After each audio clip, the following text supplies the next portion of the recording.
Got you niggas spoiling movies. Yeah. Brandon Collins. That's me. And Justin Brown for your movie needs. Media popcorn. Woo! You haven't seen it, well, we're gonna spoil it. Spoil it in your face. That's your warning. So if you get pissed, it's all your fault. Woo-hoo. What's up, little biscuits and sun-dried tomatoes? It's your boy, Eddie Collins. Guys, and this is Justin Brown. And we are Media and Popcorn. But you already knew that because you heard us singing, ad-libbing, riffing, drums beating, sweat pouring.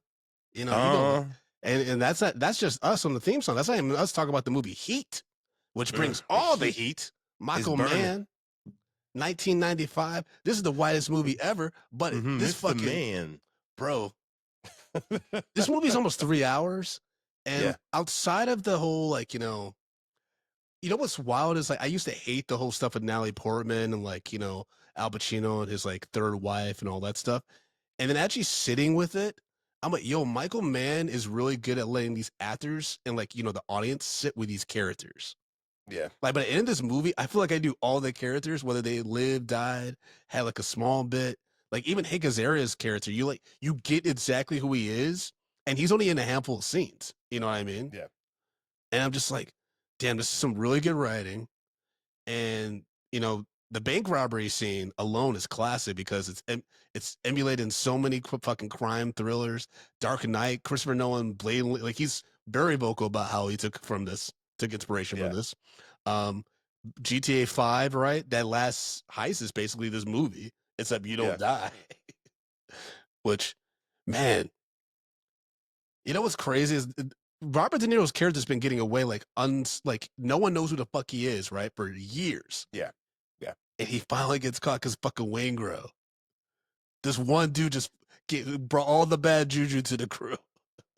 Well, he was the live wire. He was a live wire. He killed people when they weren't going to kill anybody, and which, again, then brings more heat onto the crew.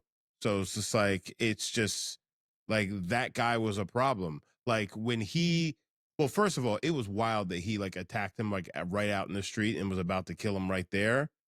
And then, you know, the only reason he didn't do it because the police were making that Yui. But it was just like, bro, you just, like, you didn't have a silencer. You're just going to shoot him right there in the middle of the street.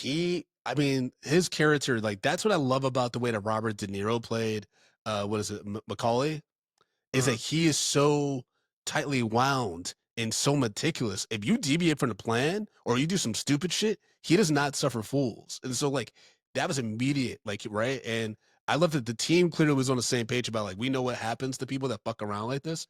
Because what did Danny Trejo got up and said, I need to go to the bathroom. And then Wayne Grows over here eating fucking pie, not knowing that he about to get rot. Robert De Niro fucking bangs him on the window and the table and shit. I love that scene when the one dude looks up with the mullet, with the glasses and shit. And Tom Sizemore. Yo, Tom Sizemore is out of up. He was out of his mind, but he was on a run. He did like this, Save It Private Ryan. What else was he fucking in? He wasn't Armageddon. He was in something else big too. Kill Bill. No, that's Michael Madsen. Yeah, that wasn't him. But I remember. Natural Born Killers, True Romance. Yep. Yeah, man, he was on a fucking run. Black Hawk Down. Oh, he was in Pearl Harbor. That's what it was. The Michael Bay movie. Wyatt Earp. Yeah, he was in a bunch of. He was going crazy. He was going crazy. I mean, this movie. You know, it's wild because, like, they could make movies like this again, like that, but it's just a very specific time, man. Bro, he was in a banger for a fucking year, every single year. Like, hold on. He started what? I'm trying to just, like, see who's the first one that, like, jumps off the page. 91, Point Break. 92, Passenger 57. 93, True Romance.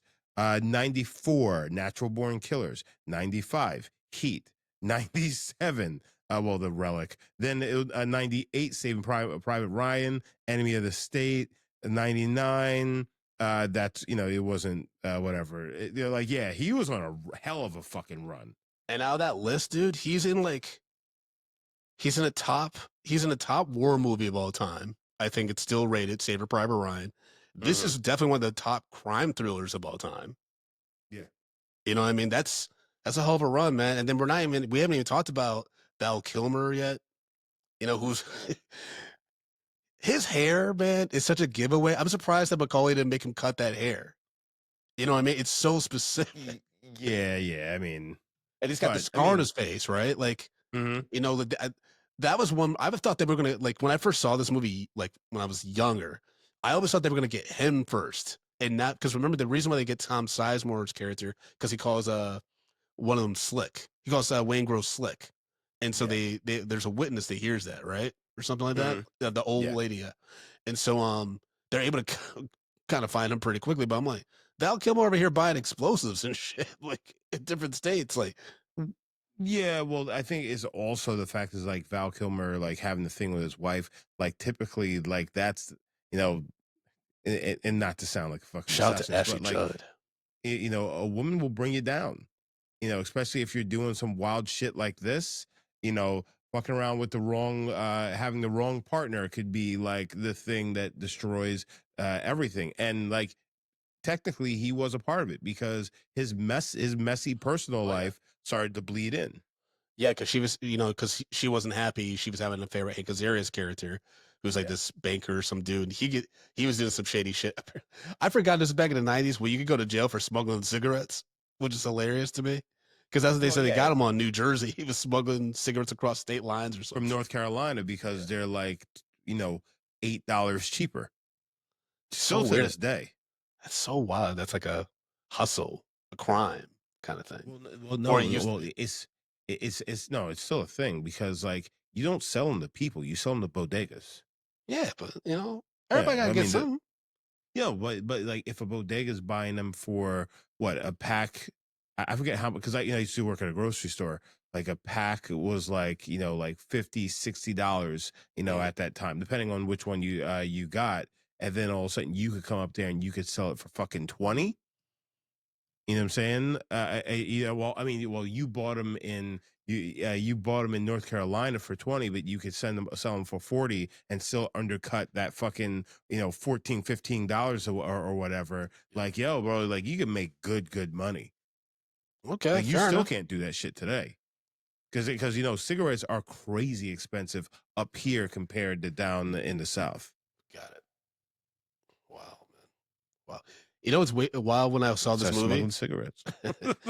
I got Kevin Gage and Ted Levine mixed up because at first when I saw Waingro, I'm like, oh, Buffalo Bill, and then Buffalo Bill is actually the cop, Yeah. and it's ironic because Ted Levine actually was offered the role of Waingro initially, and he Mm. turned it down because he didn't want to be typecast. He's like, it's very similar to, Yeah. previous crazy ass roles I played, so he actually wanted to play a cop who gets killed during that shootout. I mean, dude, that's why like. I think what I love most about that bank robbery is because you spend so much time with these characters, you forget that they're bad people. Like they obviously are doing a bad thing, they're pulling off a crime Yeah. and shit and hurting other people. But like they're like when Tom Sizemore grabs a little girl, and remember the whole thing was like he's got a family, he's got a lot to lose, like maybe sit this one out, and he grabs that little girl as a shield. I was like, yo, this is a real movie, man. Yeah. Ain't no redeeming quality. Everyone's showing their ass when the Well, heat's you on. know what? For me, is also how when Al Pacino and Robert De Niro sit down, they have coffee, and Robert De Niro's just like, "Yeah, like this is what I do, and I'm not going to stop doing it, and you're not going to stop me." And he's basically just confessions, like, "I do these things." It's just like, "What the fuck are you going to do about it?" Like, I'm way too good to get caught by you, and it's like, and if you keep on fucking around, you get your ass killed. You get your ass killed. Like that was I was just like, God damn. I didn't remember that scene because I hadn't seen this in such a long time. You didn't remember that scene? One of the best No. scenes ever, man. I mean, No, but that's the same. Like I haven't seen this in a long like this came out in 1995. I saw this when I was a kid. oh, okay, I watch this once a year, but that's just come a movie Yeah. nerd and shit like that. Yeah. But No, you're just a nerd. thanks, Justin. Long time friend, right? You say you like me. But like that scene though, that scene is so iconic because it's so you have the two of some of the best actors of all time in a scene together finally, right? because they've never been scenes together because the Godfather series or any previous movies. Yeah. And then it's such a powerful, great, wonderfully acted scene that there's this conspiracy that they weren't even in the same room together. You know what I mean? That's how good it is. Like, yeah, there's like Yeah. there was this whole theory that they like were in the same room and shit. But it's like that's such a great scene with the dialogue and like how they're talking about like their dreams and like their careers and like how devoted they are to this. He's like, I'm on my third. I'm on a downward slope of my third marriage because I'm always chasing guys like you. And then it's like they're revealing each other like to each other like, hey, this is all we got, and you know we might have to take each other out, basically, right? It's like you're not gonna destroy my world. I'm not gonna. I do love what Al Pacino what does Macaulay say? He says so, that's about because he was talking about the bodies and stuff that he sees that Hannah Al Pacino's character sees in his dreams, and then Macaulay says something slightly profound, and then Hannah's like, "What are you, a monk?" He's like, "I have a woman." It's like I just love this scene, but yeah, it's not gonna end well for anyone. Because I had a question for you when I saw that last scene. I never actually like lingered on the fact that like they hold they hold each other's hand when Macaulay's bleeding out after the final shootout. Do you think Hannah retires? Because remember they kind of talk about how he like took down like a lot of different scores, some amateur, some really big, and it sounded like he kind of took out Macaulay's mentor, right? He was like, oh, he was like, oh, was he as bad as everyone said he was? I think no. I don't retire think after this. I don't think that guy's gonna know what to do when he does retire. Mm. You know what I'm saying? This is just who he is. I mean, until he can't physically do it anymore, he's doing it. You know what I'm saying? It's just who he is and what he is. I just don't see because like like my mom watches like Discovery ID every fucking day, right? And there's this old detective that has a show, and it's just like he's like this old grizzled fucking cop, and he's just telling stories of like this case I was doing this and yada yada yada, and like I see him as that guy from that show. It's just like he's like forced to retire because it's just like he just can't physically, or maybe he's slowing down a bit, but then he's just a wealth of knowledge where he'll always be available for to do Oh, like some he'll sort always of be around police to help report. tracks. Yeah. Yeah, that makes sense. Like that's the kind of guy we're talking about, because like he's the only one that realized it's like, oh yeah, they made us when they're scoping out that place, and he's just like, let me tell you, is this guy something or is he something? these guys are good. Yeah, and then also they do show that Hannah is about that work too, because he's the one that clips Val Kilmer. He gets Val Kilmer real good because he's all fucked up, right? He kills obviously Macaulay at the end, and then he kills Tom Sizemore. Yeah. Point blank in the head, boom, and he's carrying a kid. Like Hannah was like, he's like, I ain't playing around with you guys. I mean, he does tell De Niro in that diner scene, it's like, if it comes between you and some poor schmuck that you're gonna make his wife a widow, you going down. Like he's like, no more innocent blood. You know what I mean? I mean, he also they've killed a ton of cops that day. I mean, oh, we made the bank robbery. Yeah, I mean, they ain't going to jail. Like that's one of those situations where like you need to get away, otherwise you ain't breathing no more. They're gonna take you out. You know where you're going. The docks. Yeah, they had 10. They had 10 stars on GTA 5. 10, 10 flashing stars. The helicopter definitely would have been there for this. The helicopter would have for sure been present for this whole shootout going on downtown. They wouldn't have got it away. Well, remember they had such a short window because between what's his name, the business dude that they robbed at the beginning, between his bodyguard, whoever the fuck that guy was, calling it in, I think get the information from Trejo, to Pacino and them getting there. I think they just called all reinforcements that were available, but then they knew that they were heavily armed. So I think unless you have a helicopter, that's the central area too, right? Isn't that downtown LA? Yeah. That's a But that's hard to have a helicopter that's just raining fire from above, you know? well, no. The helicopter's not there to shoot down at them. The I'm gonna be there helicopter's for there. you. They're there to track them. So if they jump in the Okay. car and start driving away, they can tell them exactly where they went. That's all the helicopter does. Oh, okay. They're just tracking them and basically giving them updates. So if like if somebody's they hold up somewhere and they're setting up a fucking turret gun, the helicopters will be like, "Yo, stay away, create a barrier. You need to get distance." Fair enough. Fair enough. Yeah, man. This movie is great.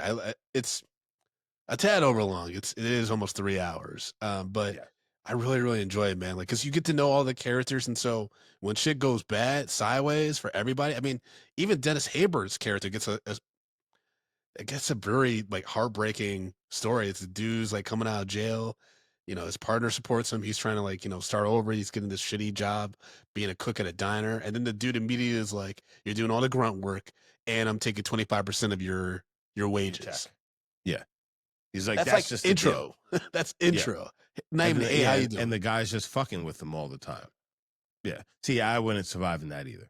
But this is why I could never went to prison.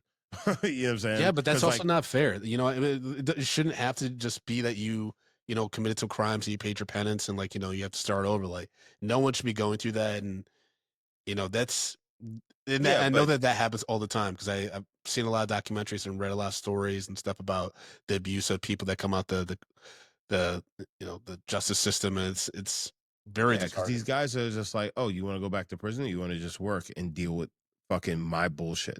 Which do you want to do? Oh, that's right. He did threaten him. Yeah, he did threaten Yeah. him, right? He was like, if you give me any pushback or anything, like just call your parole officer, say you're high or drunk or something like that. Yep. And you're right back. It's like he's between a rock and a hard place. And that's what sucks about like when I mean, De Niro goes up to him, is like, are you in and out? In or out? I need to know right now. And he's just like, long look.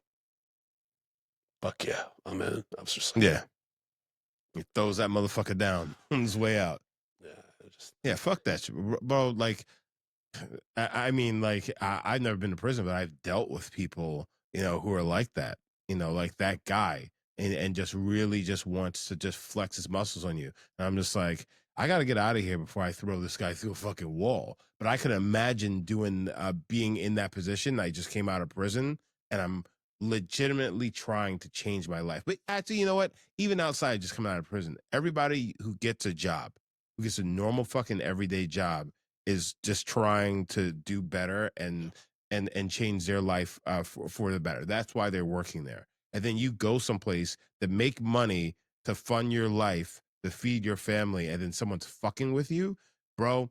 Those are the kinds of people that deserve to get punched in the face. I'm not advocating and telling people to go punch people in the face, but if you punch a nigga in the face, I totally understand when they're treating you like that.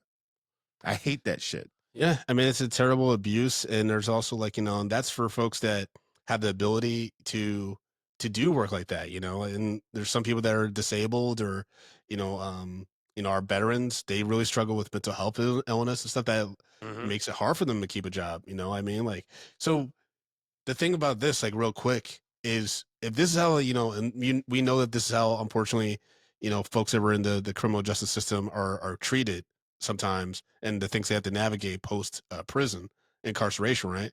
But think about how we treat our vets. You know what I mean? Like the veteran affairs, like taking away funding. It's just insane, man. So yeah, I mean, I can see like, hey, I'm gonna roll the dice, rob this bank, and they almost got away with it. Yeah. They just anticipate that somehow this banker dude that was pissed off because they stole his bonds, which he was going to make the money back anyway. It's just the principle of like, hey, they can't fuck with me. You hire Waingro, which again, Dark Knight influences, is basically like, hey, we're so desperate to catch Macaulay, we're going to hire this crazy motherfucker out here who's fucking raping women in the night and killing them and stuffing them in fucking bins and lighting their corpses on fire. No, he's not raping them. He uses it, he gets their service, and then he beats him to death. Got it. He's literally just a serial killer. Because he's a serial killer. Okay, because I thought that they were hinting that he was a rapist because of remember that quick the way that they shot when De Niro goes into Trejo's house when he doesn't know that they've been beaten to death or whatever, and we see the shot of the wife. I thought the way they showed like her I think it was a gown or something like that. Like made and hinted that there might have been assault there before she was murdered. Well, yeah. I mean, that's That's why I was like, I thought about that as well. Or it's just the fact is he just beat her. I mean, he just beat her to death. But I mean, it's just. I mean, well, he definitely did that. But like, yeah, no, that guy, he was just a serial murderer. He was a serial killer. And it's like that's why he shot he just executed that police officer. Like that guy is like they chose the wrong person to be on their team. They never would have got caught if it wasn't for him. oh yeah, Because sure. they wouldn't have the heat that they got. The moment you kill a cop, it's done. Everyone Was that guy a is cop or in it security for you. guard though? No, there were police officers there too. Oh shit. Yeah, because there was 3 guys in there, and one was Yeah. for sure a police officer. Okay, got it.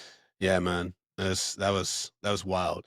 That's what happens when you bring in new blood to the crew and you don't heavily vet them. That fucking you got John Boyd over here recruiting niggas and not sourcing them right. I mean, not for nothing, man. John Boyd completely insane, full MAGA, like out of his mind, right? Like his daughter don't talk to him, all this shit. But goddamn, and Michael Mann did give him some great lines in this fucking movie. Yeah, he has some awesome lines with Macaulay in this movie. He's like, the way they just talked about deals and like, even to like when he's kind of like telling him like, hey, like reconsider what you're doing. Do you have the time? Like he's like kind of telling him like, don't go after Waingro. It's not worth it. Like he's trying, because at the end of the day, Waingro, yes, he's the catalyst for all this shit. But because he was so stuck on vengeance against this dude, he didn't see that Waingro had inadvertently fucked up everything.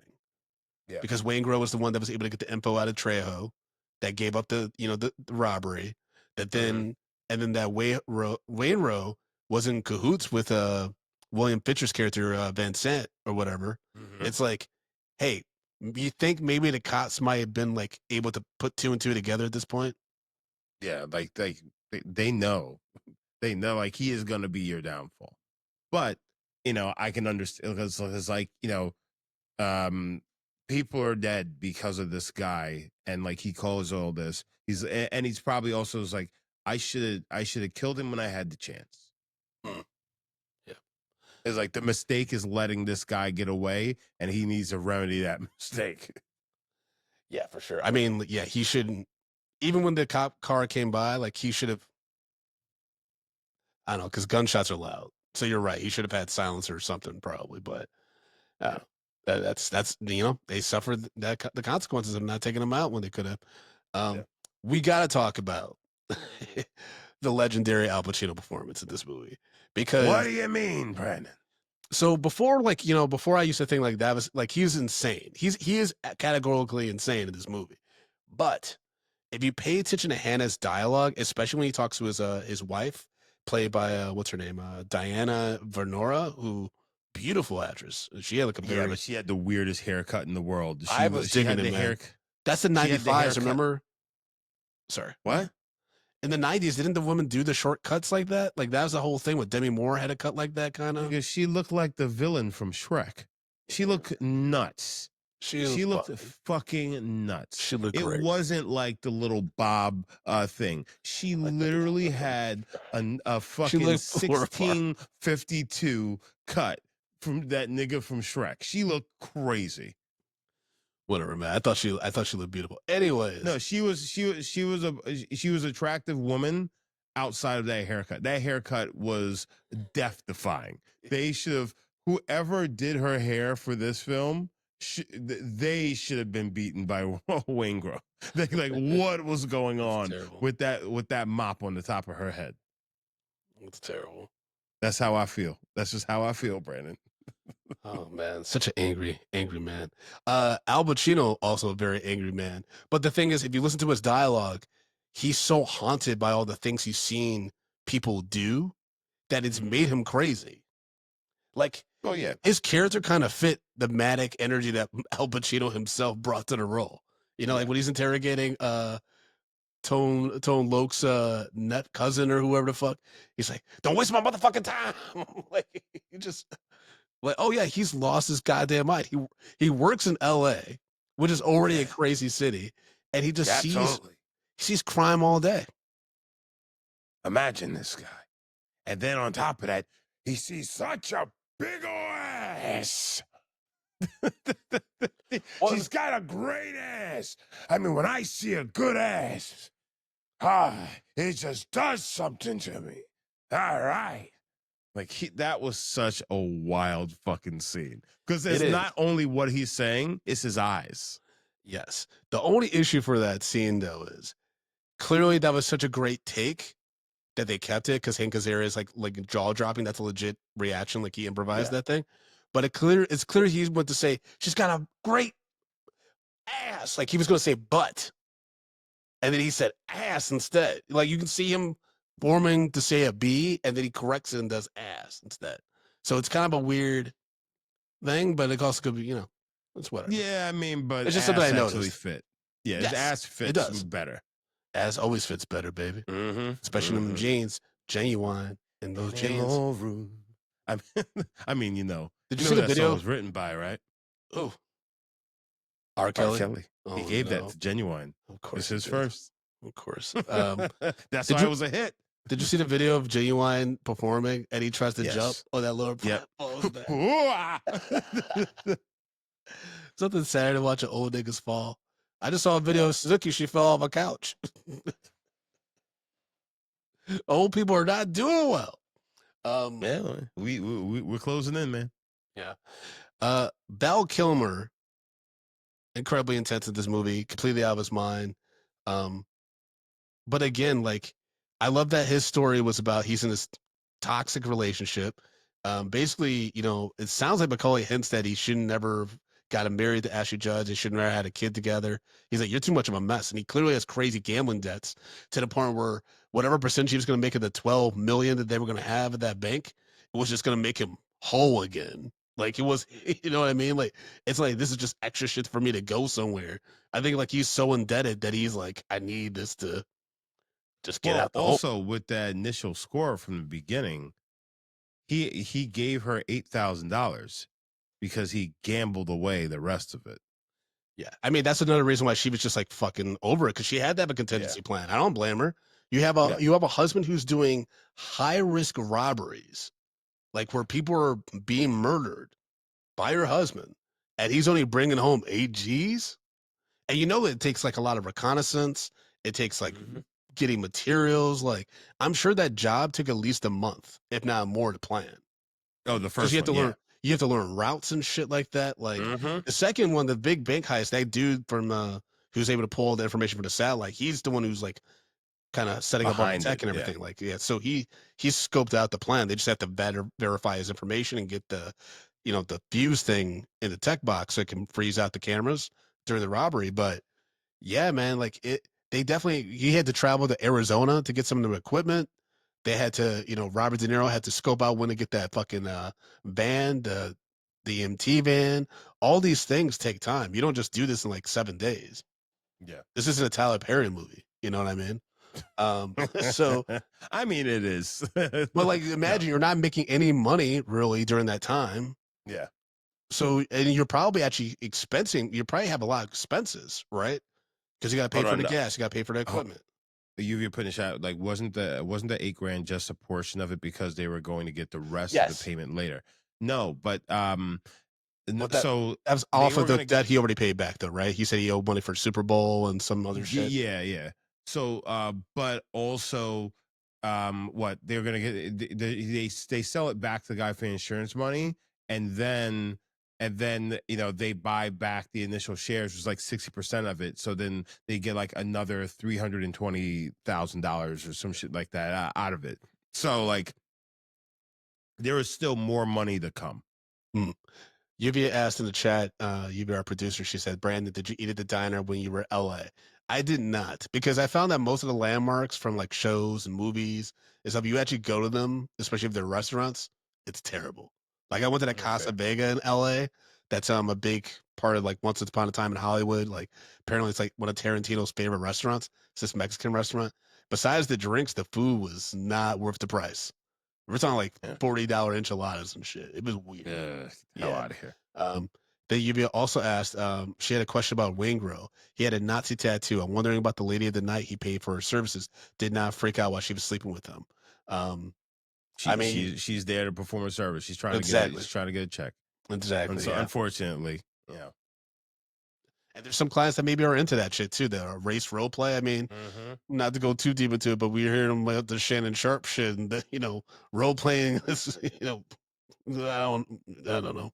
I mean, you get canceled for role playing now. Look at that.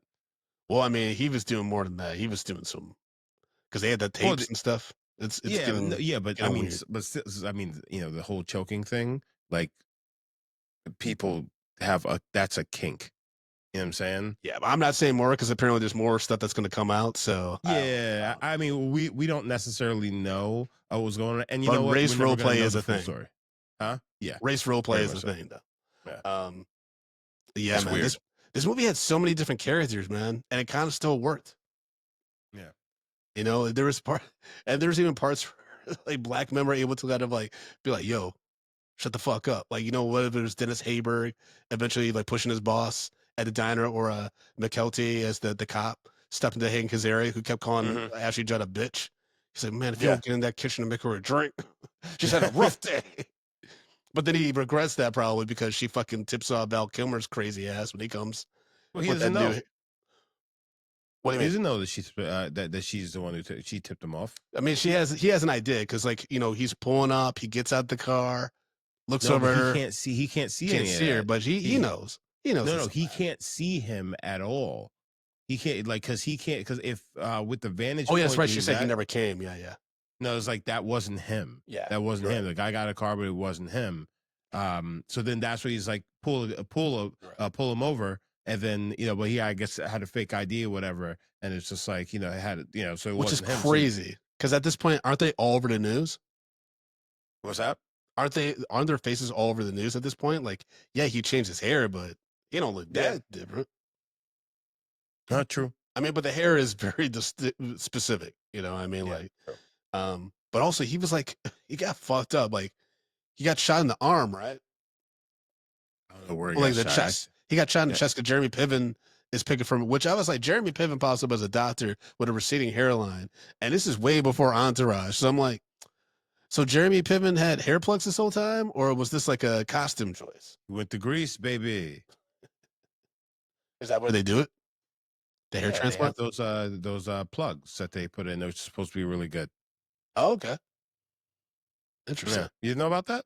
Well, I mean, I've heard about the process. Like Dan Soder and Mateo Lane, they were on a podcast together. They talked about getting the hair plugs together, like not together, like at the same time, but they each got them. It sounds like pretty, like surprisingly painful. They say like the recovery is pretty rough. Shit into your head. It seems. It sounds like, I don't know. Like that's not what I want to do. I'll rock this bitch right here. You see this? Did you ever consider tattooing a hairline? No, that's, first of all, that's fucking weird. Yeah, some That's people do it. absolutely weird. And like black dudes who go out and tattoo your hairline or get that fucking that Chicago lineup, aka paint. Like, yo, you need to start rethinking what's going on in your life. Let it go. But I'm also kind of the old school thing. Is just like,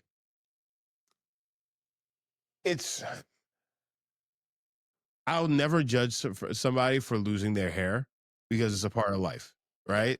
But when you're doing, as a man, when you're doing certain things, I kind of look at you a little bit funny, and like that's one of them. I was like, nigga, you went and got fucking a tattoo to try to, like, come on, bro. I mean, but that's just me personally. I mean, it's not a big deal. As long as you acknowledge that, I think like what I've been doing lately is like kind of reminding myself that you don't know what people have gone through. You know what I mean? Like, like, to make someone think that that's like their reasonable response to like hair loss. You know what I mean? Or like a deficiency, so to speak, with their appearance or something like that. I don't, because I see all these women like on these. Tati's been watching Real Housewives of Beverly Hills, and I even think about women I have met, who I'm like they got cosmetic surgery and stuff like that. And I'm like, they start to look nuts. Yeah, but I'm like, you have your but the thing is, I don't know what goes on in your head. They could have body dysmorphia. They could have, they could have been raised by someone who was like very heavy proponent of plastic surgery, like all these different things. And for me, I think that's allowed me to kind of take a step back, like be like, all right, I had this thought or this feeling, but isn't impacting my life in any way. No, Exactly. all right, And, move that's on. what I'm saying. It was like that's like that's just kind of how I feel about it. It's like somebody wants to do it, like it's whatever. But it's just like it doesn't mean like I demean that person. It's just like I just don't get it. You know what I'm saying? So it's funny. I had an interesting conversation with an actor today on set, and like he had a voice issue, right? And he elected to get a surgery for it. And he basically it changed his voice. He couldn't talk for 3 weeks and whatnot. And like listen and tell the story. And then like I kind of chimed in because I was kind of overhearing it. We were all sitting. There's like three of us sitting in a room. And I just asked him some questions, about it because I've damaged my voice years ago, and like listen to the thing. I was like, the things that you're saying that you went through is the reason why I never did that. And it's just like, and it's because like that's a thing that changes how you sound or how you think you sound changes your identity. And like I I'm not in the space where I don't know how I would handle going through that. And it's just like I said, more power to you for actually doing that because that has to be hard. It's like a mind fuck. And then listen, and then him going further, expounding further, and like his voice started to crack. And I'm just like, and it's like, exactly what you're saying. And that's why I held off. And I didn't realize it until after I had it done. And then my voice started coming back, but it's different now. And it's like, but that's like the things that people never see, and hair could be the voice. Like my voice for me could be somebody else's hair. So it's like, that's why I'm just like, it's not for me, but I understand. Like, it is what it is. But like, yeah, it's a weird thing though. Yeah, sure. I had a question about like that's kind of related to what you just talked about and what we're talking about, which is like the idea of free will. You know what I mean? Mm. Like Macaulay always talks about I was gonna call him McNulty. He's always like that quote about like my mentor said like if you can't don't get attached to anything that you can't leave in 30 seconds flat if you feel the heat If around the they see the corner. heat, yeah. Yeah, Yeah. right. And so when he knows that they've been made by Al Pacino's team, right? Mm. And they know that there's like high risk to pulling off this heist, right? Yeah. He asks each of them, he's like, "Hey, if you want out now, say you want out, and it's okay, no hard feelings." But like, I would say if you're not in, you need to split town. You need to get the fuck out of Dodge, right? Yeah. And he goes to Tom Sizemore, and remember, he's like, Tom Sizemore's like, I "Do you live for really this think?" shit. Well, no, before that though, remember he leans in and he's like, "Do you really Oh, think this is the right thing to do?" yeah. And then Macaulay says, you got some money put away, you got the wife, you got the kids. If I were you, I would walk away from this one. But he says it in a way where I'm like, I want to know what you thought. Do you think that Macaulay was being genuine, or do you think that he knew how to like manipulate Tom Sizemore and him being like, you have a backup plan. Like, don't worry, like you're gonna be okay. You're gonna be good. You don't need to do this anymore. You know what I mean? Like, do you think that he was intentionally trying to get him to back out? Or do you think that he was Honestly, manipulating him to like say like "fuck it, I'm in," like ride or die, baby? I think that he gave a fuck about his crew. Because I did too, but I just thought that maybe he had changed because he got to know the bookstore um worker. no, He had no, no, fallen but in that's love. no, but that's what I'm saying. Like, I think he gave a shit about his crew, Okay. and like he didn't want them. I think he was kind of being sincere in that scene because like he actually cares about them because he's done a bunch of jobs with them. Like he's over at fucking Val Kilmer's place and picking up the pieces when he's fighting his wife, and then goes to her and just like you're gonna fucking take him back and such and such. Like so, like he's their big brother. You know what I'm saying? I honestly think that he was looking out for them, whether it worked or not. But it is what it is. Got it. Got it. But I'm I just mean, because curious he about was even broken up about like what's a nationwide dude or what's Dennis this goddamn Dennis Haver, man. Come on. yeah. Yeah, so like he was upset. He's just like, and he's dead because of you, because of you, and da da da da da. It's just like, yeah. So like, I think he's a person that actually does care. Mhm. Okay. Okay, I was just curious for your thoughts on that because I was like that could have been read two different ways, that scene.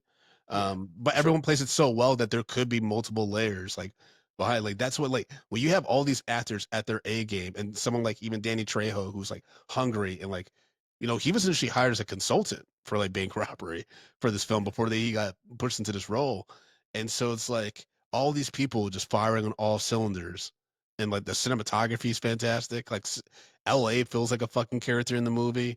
Yeah. Um, and then like I said, even John Boyd as Nate and the one dude who comes up with the idea, like who has like the printouts and stuff. He's in the wheelchair, he's got the beer, the satellite. It's just like these very specific characters where you're like, this nigga looks like he would have a lot of time to just like look into the interwebs and find bank information. You know what I mean? Like Yeah. it's like characters like that I think are reasons why GTA is such a fun game Yeah. series, right? Because you have these characters that are they feel lived in. So when you meet them, you're like, kind of got to read on who this character already is. Yeah. You know what I mean? Like, and then of course you got Pacino and De Niro going against each other. Yeah. You know what I mean? I think it's one of the few rivalries that like really like stands the test of time in regards to this movie. Like these two conflicting characters, like these great actors going toe to toe. That's when you get great art. When you have a villain or a villain and the protagonist or anti-hero in this case, right, going at each other, it's just it's great. It's great drama, man. Yeah. No, for sure. And it's like, but like you said, like that's what makes this good. That's what makes this so good. Like this is like this kind of movie is the one that we all want to watch. And it's also You like know? it's bittersweet too. Like I think like the movie is it's very tough, but Michael Mann does that a lot. His movies are very dreary and have a lot to say about the human condition and how we care and look out for one another and stuff. I mean, you had the whole storyline with like Natalie Portman's character, like it's Hannah's stepdaughter, and she's going through depression because her dad, her real dad, like her biological dad, doesn't fuck with her at all. He keeps like letting her down, Yeah. doesn't show up for the hangouts. Um, and he's trying to balance that while being a homicide detective who like deals with the heavy shit. Like they Homicide. call him in what I say. You said homicide. My bad. God damn, man. You know what it is? The past few days I've been waking up at 4 in the morning and I What are haven't you been shooting taking my something? oh yeah, I haven't been using my CPAP machine, so I've just been like fried. No, so yesterday I shot something for WMBA. Today I'm subbing. So I've just like been I'm just I don't do cocaine, so I gotta go for life's natural herb, which is water. So, Bro, I mean, like, yeah, I, I shot something in Pennsylvania today, but I didn't realize it was deep in Pennsylvania. So I drove 4 hours yesterday morning through the to fucking get there hills. by noon to shoot until about like 6:30. Well, it's about closer to 7. Sleep it off. Whatever. The shoot started at 9 a.m. Got off at we got off later than expected, so I got out around like 1:30 to drive all the way home, and I just got home at literally 5:55. I walked in the door, came downstairs, and started podcasting, and like it was just like, I was just like, what the fuck, bro? And folks, this is why you should sign up for Patreon at patreon.com/medium Mm-hmm. popcorn. Support the show because we are a Patreon supported show. And it helps us, not have to do early ass shoots. That we don't like doing that though. Actually, I no, love no, no, doing it, no, but no. I would still do it anyways. It's yeah. just, I think it's just the fact is, it shows how hard that we actually work, Yes. for you guys to We make work this so hard. content, and we actually care. So And like, hard. we're not out here just be like, oh well, I'm tired, and then we miss a fucking episode. We're out here, we're doing the damn thing. You've Yeah, seen man. episodes, Brandon, where I'm almost falling a fucking sleep on this Yes. bitch because I've been up working and grinding for the last fucking 4 or 5 days in a row. It's just like, yeah. Or Yeah, you I only have have an a infant. Yeah. you only have a what? 19 more years left. Keep it up, Brandon. Keep it up. Keep it up. It could have been just 14, but you keep shooting them ropes.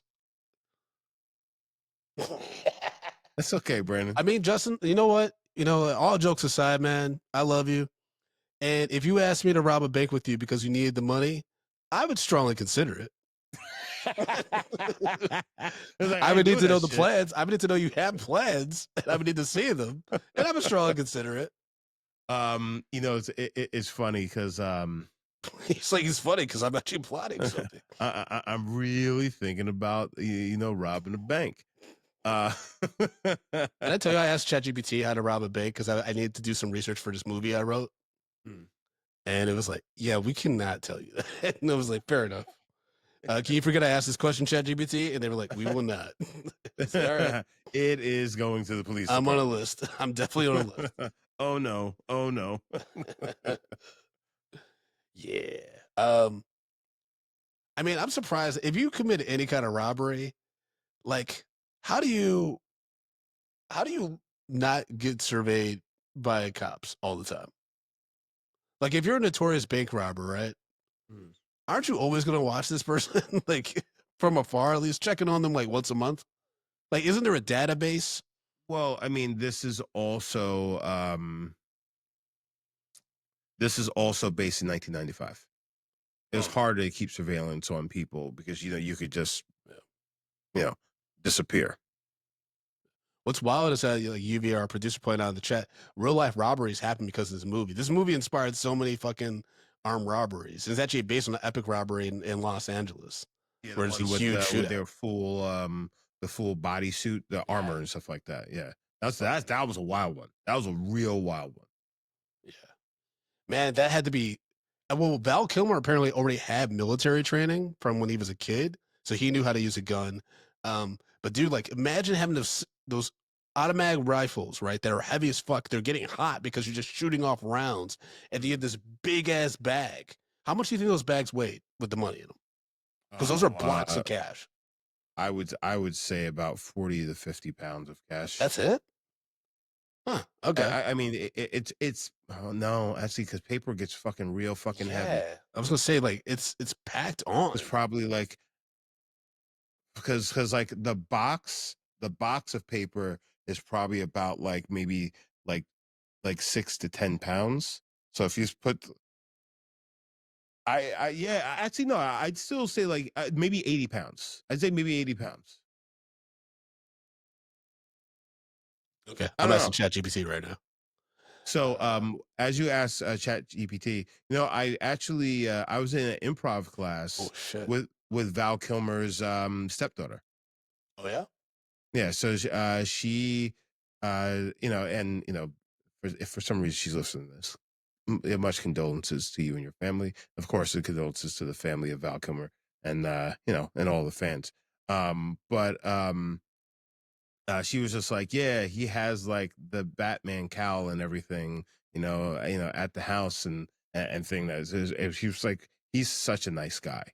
I'm just like, that's nuts that like your mom just like, yeah. I mean, I definitely heard, in the '90s, there was definitely stories about him being a little bit challenging and stuff like that. But like from people that met him in person, especially as he got older and got sicker, heard nothing but positive things. He went to a lot of comedy shows and stuff like that. So I know a lot of comedians that met him out in LA that said nice things about him and stuff. Yeah. And he took a pay cut to do this movie too. Like he was making, dude, he turned out 40 mil to do Batman and Robin. So he could be in a movie with Al Pacino and Robert De Niro. He just wanted to be on a poster with the two of them. I'm like, that's worth it. And it's Heat. Yeah. Fuck yeah. Yeah. Instant classic. Yeah. He's in 2 of the top 10 of like certain genre movies. Definitely in like we said, this isn't top 10 of like crime thrillers of all time. Mm-hmm. And he's in probably conservatively top 3 westerns of all time in Tombstone. Yep.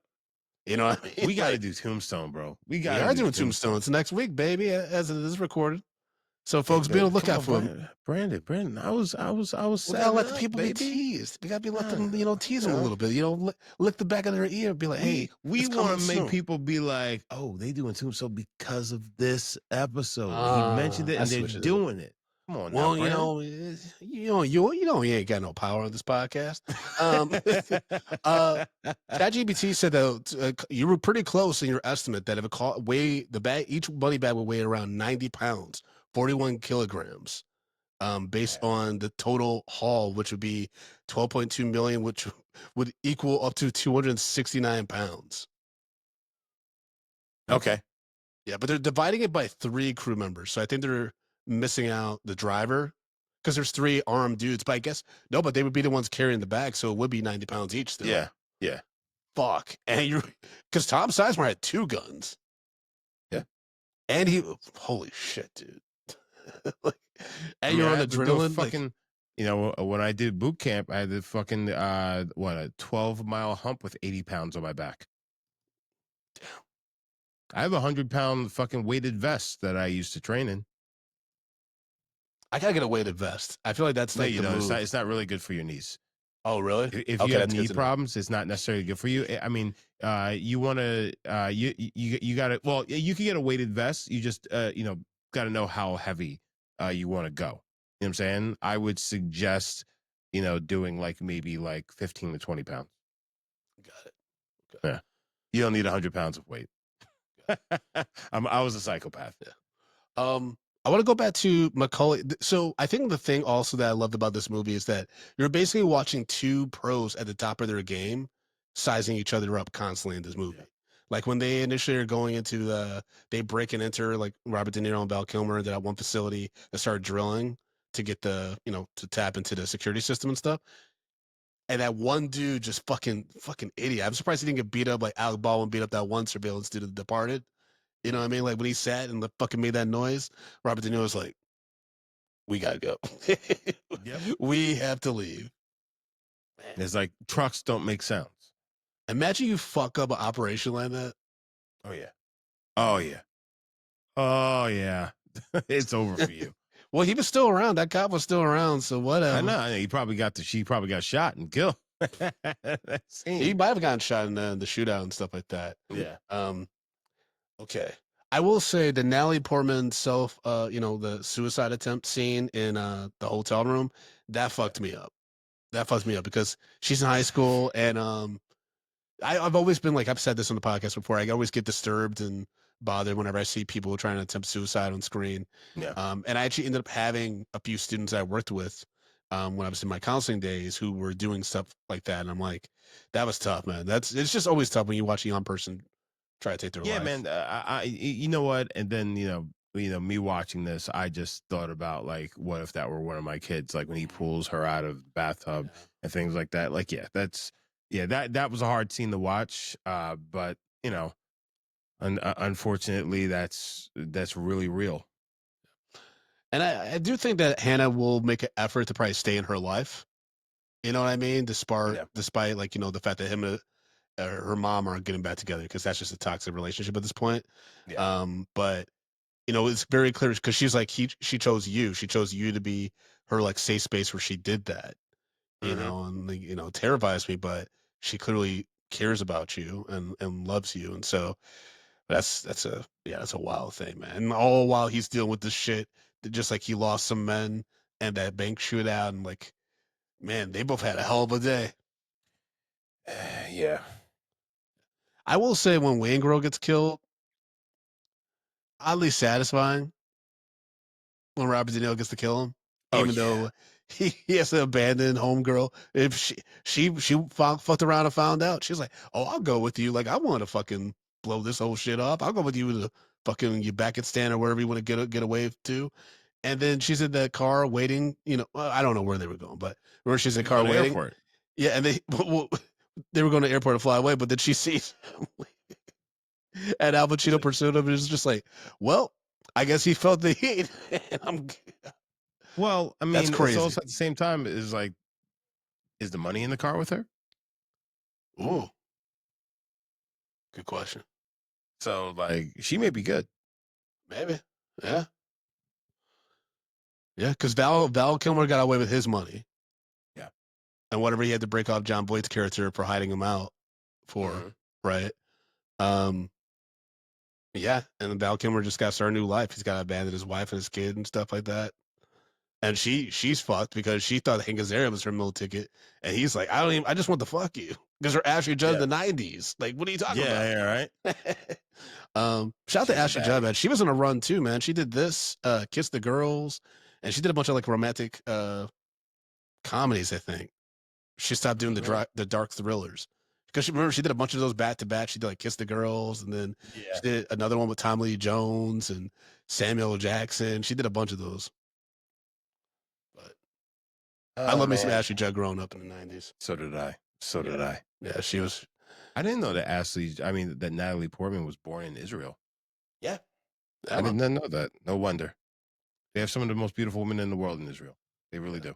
She is so fucking talented, man. I think she's kind of been a mom the past few years, but I think it's like it's forgotten how talented she is. She's really good, and she's really grown from a child actress that was already doing very dark, complex roles to doing the stuff that she's doing now. Like I definitely think she needs to get more accolades for being remotely sane in a very crazy business.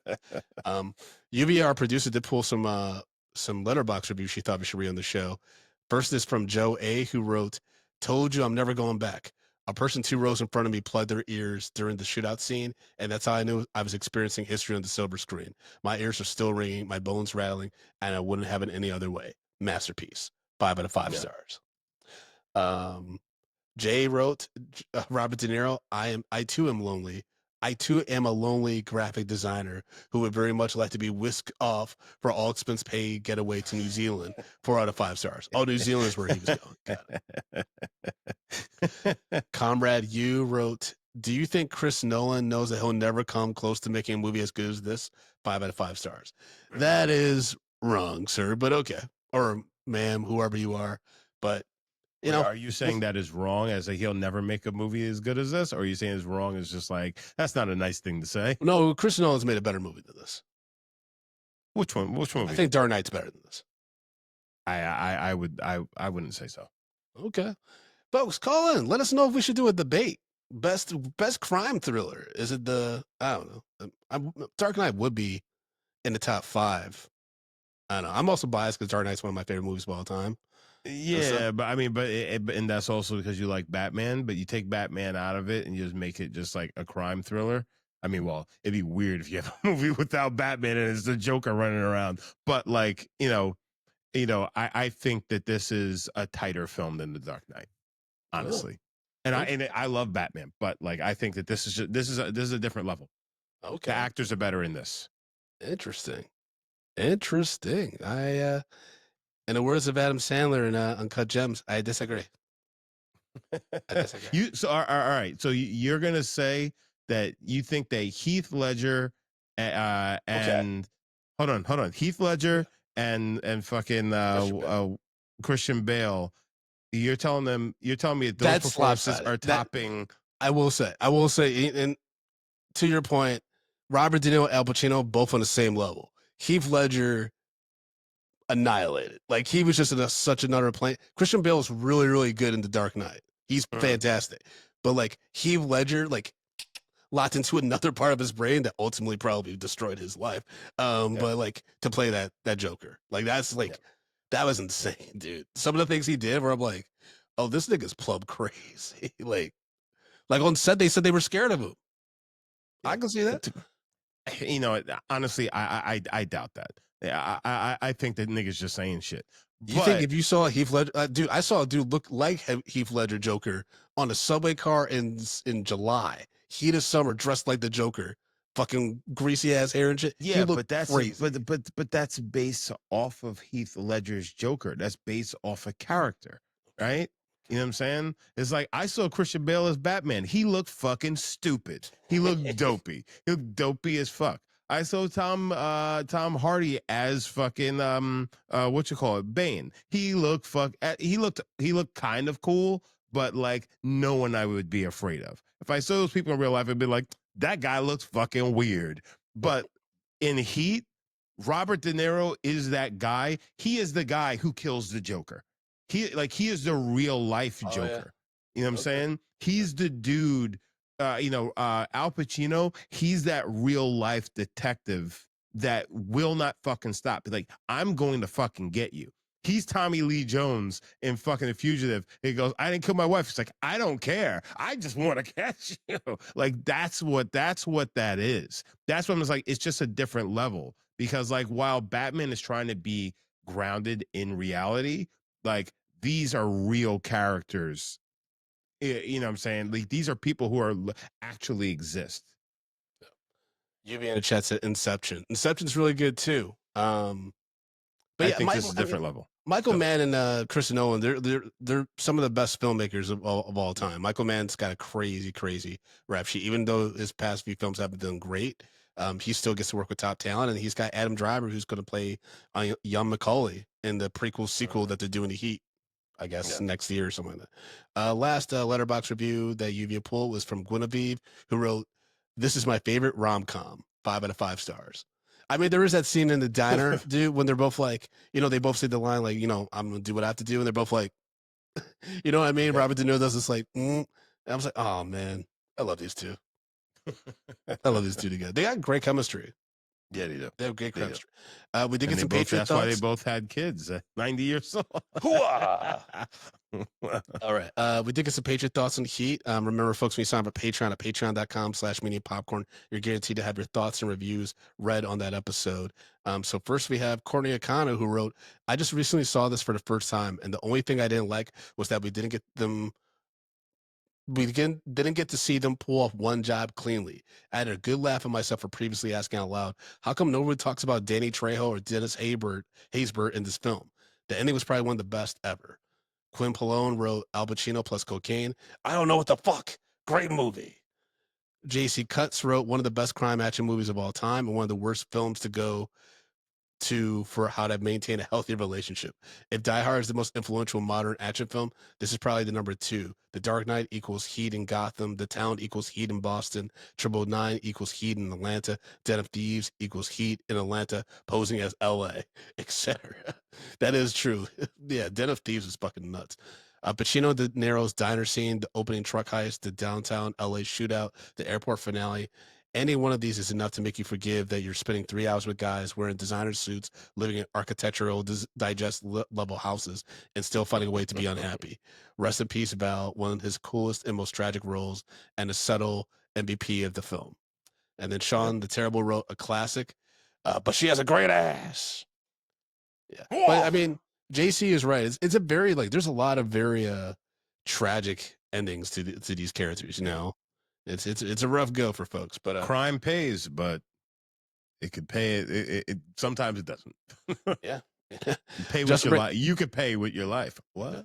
Justin, break down your rating system. Our rating system. All right, guys. You know how we do this. I was waiting for you to say baby. I was going to tell you, don't you told me not call to. me baby. I know. Good. You finally told me not to. I'm done. Nickel. All right, guys. So you know how we do this. We rate movies bags of popcorn, small, medium, large, and the XL for the exceptional. If a film doesn't deserve any hot, buttery, delicious popcorn, we throw it into the stale popcorn pile. We pile piles and piles of stale popcorn on top of it. So, Brandon, we sat down and watched the 1995 crime drama Heat. And it brought that heat. Al Pacino, Robert De Niro, Tom Sizemore, the fucking John Voight, Val Kilmer. What say you, sir? Ashley Judd, hold on. Natalie Portman, a young Natalie Portman. What say you, Brandon? Yeah, this gets an XL. It's a classic. Cinematography is on point. Scores on point. Acting is phenomenal. Even when you think about the who's who of Hollywood had tried to get a role in this movie. Keanu Reeves, Brad Pitt, all these stars, and they ended up with this amazing cast that really allows these characters to breathe. Michael Mann was at the top of his game, directing and writing this thing. Positives all around. Justin? Yeah, it's an XL. It's an XL. This is like one of the films like, oh, this is like a perfect movie. And the box office made for $60 million. It brought in $187.4 million. It's like everyone saw it, and this has all the acclaim for good reason, really good reason. Were any Oscars won from this film? I don't think so. Yeah, it's nothing notable, but it's still a legacy film though. It's stands the test of time. All right, folks. Well, that's our episode reviewing Heat. Hope you all enjoyed this. As always, you can follow the show at Medium P Podcast on all social media platforms. You can follow me at Frodo_Blackens on Instagram and Threads. Again, patreon.com/media popcorn. Support the show. We have $2, $5, $10, $15 tiers. All of it helps support the show. We are a Patreon supported podcast. But if money's tight, leave us a 5-star review in your favorite podcast application or go to youtube.com/medium P Podcast. Press that subscribe button so you get alert about all future reviews and celebrity interviews we have up there. And you can also leave us a voicemail. But it's been a long time since Justin and I got out voicemail. 347-464-8214. Again, that's 347-464-8214. And Justin, I could be follow you, baby. Follow me. Guys, you can follow me at J Brown Did It on all the social media platforms. Guys, we need that love. Give us that love. Come and get your love. All right, y'all. We'll talk to y'all soon. Come and get your love. Stay safe out there, y'all. That's right, baby. And don't rob banks. Maybe you need to. R.I.P. Val You can get away with it.